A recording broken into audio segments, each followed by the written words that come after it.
Here we have a new 2025 Buick Envision. This one comes in the Avenir trim level with all-wheel drive. This color is brilliant red, and then we have ebony perforated leather interior.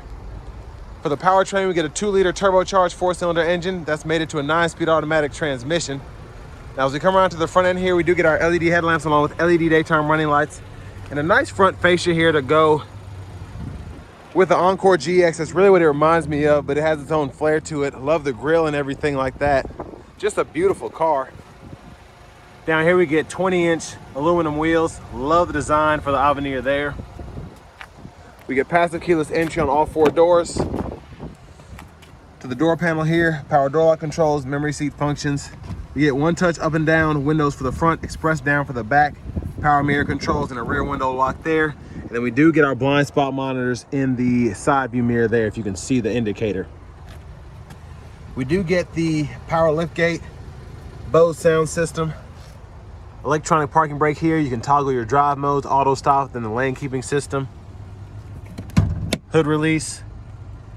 We get a manual tilt telescoping steering wheel. And then here's our power driver seat with 4-way power lumbar support. And we also get driver massage function as well, which is a nice touch. But I have that seat up front adjusted for someone of my size, being 6'3" with longer legs. So we're gonna check out the rear seat room. But first, big thanks to Chevrolet Buick GMC of Murfreesboro for allowing me to review this Envision today. I'll leave a link below in the description. And if you're looking to find the best price on something closer to home, click on that second link down below. It takes a minute to fill out your information. I'll make sure the local dealers are fighting to get you the best price on whatever new vehicle you might be interested in. Let's check out the space. So pretty practical as a vehicle, I think, for this price range, and then having the space that it has back here. I just reviewed a 2013 Ford Edge, and even though that one seemed bigger, this one just makes better use of the space that you have on the interior. So great job by Buick doing that. Down here you get a USB-C and a USB-A input, and then you also have a 3-prong household plug-in. I'm trying to adjust the lighting, but it's pretty dark down there. Seat back pocket, both sides. There's the panoramic moonroof, and that is the sunshade up. I'll show you what it looks like when the shade is retracted. But let's make our way towards the back of the vehicle. Now for the child locks, easy switch right here, lock, unlock. And then LED tail lamps on the back.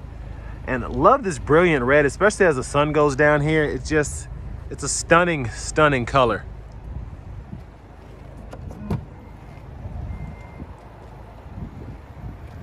Now, pretty good space behind the second row. Spare tires underneath there. You have a little storage to put a few things too. Top tethers for the car seats if you ever need those, are on the back of the seat themselves. 12 volt right here. And I love that we have the nice bright LED lights for the back if you're needing to do some stuff when it's dark out. I do want to show off this exhaust. So there's the exhaust there, and that's just for decoration, which I think is pretty funny, but it looks good. Fuel filler there. And then if you ever need to fold this seat down, pull this latch here, folds flat. You can run longer objects through to the front. Pretty easy to lock it back into place there. And then to the front passenger seat, we get power with 4-way power lumbar support here, which is nice. Now, I don't think this one has the massage function, but I'm gonna double check. Glove compartment here. Then you have a little storage pocket there.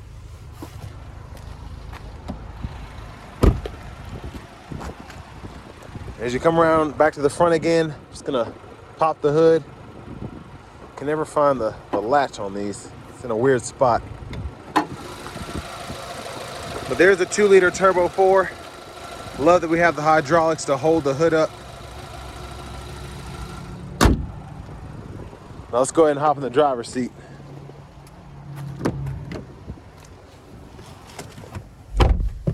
So nice leather wrap steering wheel that does have heat.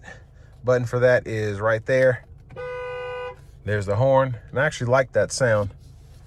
Now over here to the radio, this is gonna be, I believe, a 30-inch diagonal screen here.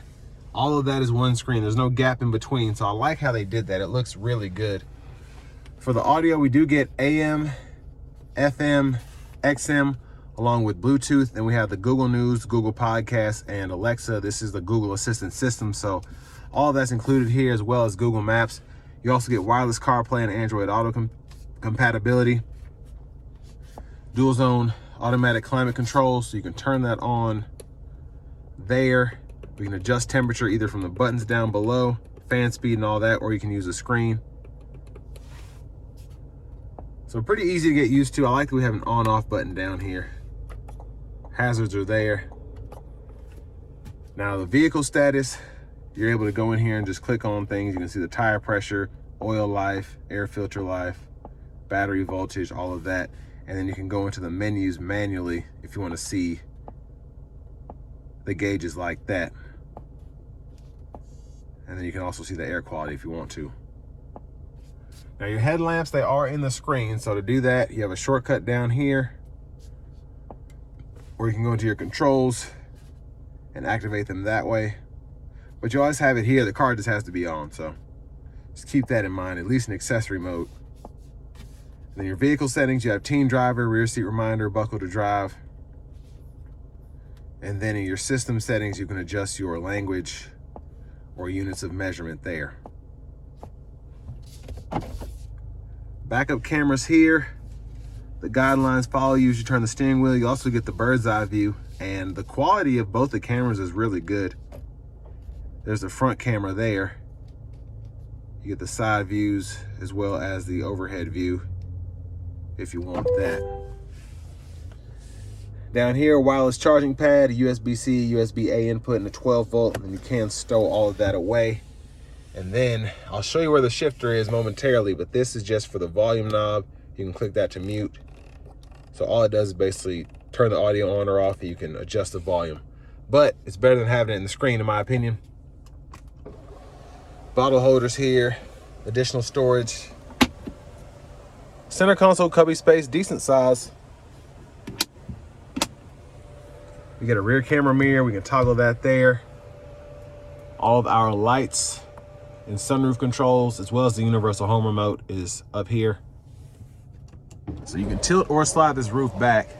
So that's a one touch on the slide button. I like how quiet the roof is.